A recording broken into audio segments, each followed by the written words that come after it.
Hatari. Mtoto wa Mbagala, sisi watoto wa Mbagala tuna mambo mengi. So tofauti na watoto wa Uswahilini ambao nyinyi watoto wa Kishua mnaiti vitu vingi ambavyo sisi tunashangaa.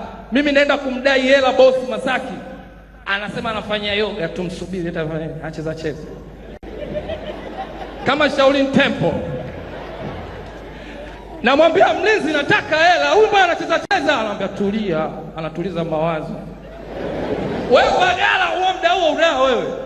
Mtoto wa Mbagala anajaribu kufanya hiyo si yoga, anajaribu anafanya unasikia daga bichi. Hajakaa vizuri utasikia mama Amina muha huyo. Akili haipo. Na tunachanganyana watu kwa waluwalu. Sometimes hata Sinza wapi sasa hivi vijana wanakesha.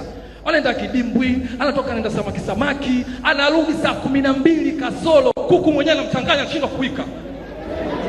Anasema anaingia toka.